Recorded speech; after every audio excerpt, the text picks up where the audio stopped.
The 1970s. When the American car lost its way, the 1970s were a strange, uncomfortable decade for the automobile. This was a time when the rules suddenly changed. Fuel became expensive, emissions laws tightened overnight, insurance companies panicked, and car manufacturers were forced to react fast. But instead of smart innovation, many companies chose shortcuts. Engines were rushed into production. Platforms were recycled far beyond their limits. Designs were compromised. Quality control quietly disappeared. The result? Cars that looked acceptable, promised efficiency, but delivered frustration, disappointment, and in some cases, danger. Today we're stepping back into that era to examine 5 cars that perfectly represent everything that went wrong. These are not rare prototypes. These were mass-produced vehicles sold to everyday people, and they failed. Car number 1, Chevrolet Vega, the car that exposed GM's overconfidence. When General Motors launched the Chevrolet Vega in 1971, confidence was sky-high. GM believed it had cracked the code, a small, affordable American car that could finally stop the rising wave of Japanese imports. The Vega wasn't meant to compete. It was meant to dominate. On paper, the idea was solid. A lightweight body, modern styling, an advanced aluminum engine, and the backing of the largest car company in the world. But paper doesn't drive. Reality does. A revolutionary engine, too early. At the heart of the Vega was a 2.3-liter inline-4, producing about 90 horsepower. The real innovation wasn't the power, it was the engine block. GM chose an all-aluminum block with silicon-etched cylinder walls, eliminating the need for steel liners. This technology could work, but in the early 1970s, GM didn't yet have the manufacturing precision to make it reliable. Instead of refining the process, they rushed it. Heat, warping, and oil smoke. Almost immediately, problems appeared. The Vega engine overheated easily, warped cylinder walls, lost piston sealing, began consuming oil at alarming rates. Many owners reported oil burning before 30,000 miles. By 50,000 miles, complete engine failure was common.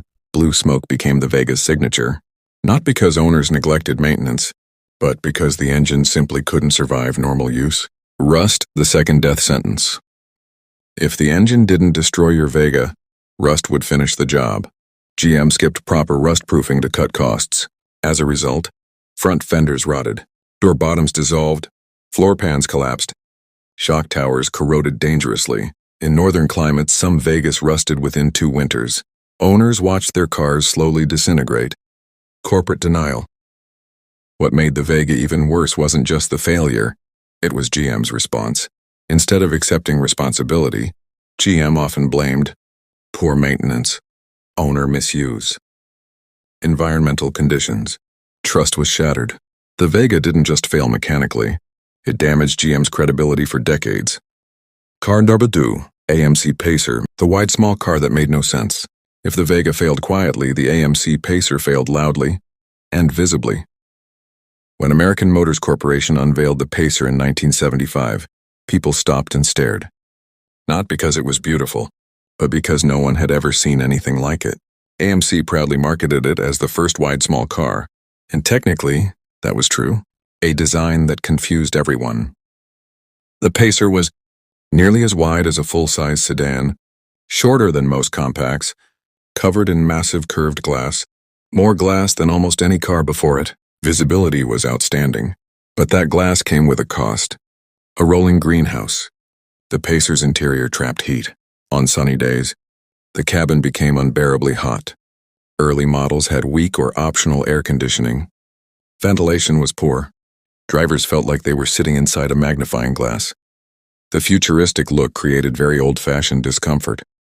Heavy, slow, and thirsty. Under the hood sat a 3.8-liter inline-6 making around 100 horsepower. That engine had to move nearly 3,000 pounds. Acceleration was sluggish. 60 mph took around 14 seconds. Fuel economy, around 16 miles per gallon. This was during an oil crisis. Exactly when buyers wanted lightweight, high efficiency, practical performance. The Pacer offered none of that. Why it failed? AMC tried to be different instead of better. The Pacer wasn't refined. It wasn't efficient. It wasn't fast. It was simply odd. And odd doesn't always sell. Car number 3, Chevrolet Cosworth Vega. Brilliance trapped inside a broken reputation. On paper, this car should not be on this list. The Cosworth Vega had one of the most advanced 4-cylinder engines of its time. But timing is everything, an engine worthy of respect. The Cosworth Vega featured a 2.0-liter DOHC engine, designed by Cosworth, electronic fuel injection, forged internals, around 110 horsepower. In the mid-1970s, this was exotic technology. The engine itself was not the problem. The price shock. The Cosworth Vega cost nearly $6,000. For comparison, a V8 Camaro cost less. A Corvette wasn't much more expensive. Buyers asked a simple question. Why pay premium money for a Vega? Reputation is permanent. By 1975, the Vega name was already toxic. Stories of engine failures, rust disasters, warranty nightmares had spread everywhere. No matter how good the Cosworth engine was, buyers simply didn't trust the badge. A lesson in timing. The Cosworth Vega wasn't bad. It was just too late. By the time GM tried to fix the Vega, the damage was irreversible. Car number 4, Ford Mustang II, 1974–1978. When a legend lost its identity. The original Mustang changed the automotive world. But a decade later, fear replaced passion. The Mustang II arrived in 1974 during the oil crisis, and panic guided every decision. Built on the wrong foundation.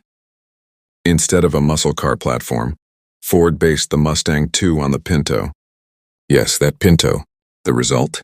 Smaller. Heavier than it should have been. Completely disconnected from Mustang heritage. Embarrassing performance. Base engine. 12.3-liter 4-cylinder, 8 horsepower. Even optional engines were disappointing. V6, about 105 horsepower. V8, 302. Only 140 horsepower. This was a Mustang slower than many economy cars. Why it exists? To Ford's credit, the Mustang II sold well. But sales don't equal success. Ford sacrificed performance, image, emotion, and turned a performance icon into basic transportation. Car number 5, Ford Pinto. Cheap, popular, and dangerous. The Ford Pinto began with good intentions. Small, affordable, fuel efficient, and at first it sold extremely well. But hidden behind its simplicity was a fatal design flaw, the fuel tank decision. The Pinto's fuel tank was placed behind the rear axle with minimal protection. In rear-end collisions, the tank could rupture, gasoline could ignite instantly, fires could engulf the car. Internal investigations later revealed something worse. Ford engineers knew about the problem. They calculated cost of fixing the issue, cost of lawsuits, cost of human lives, and chose the cheaper option, a permanent stain. The Pinto didn't just fail mechanically. It became a symbol of what happens when cost-cutting overrides human safety.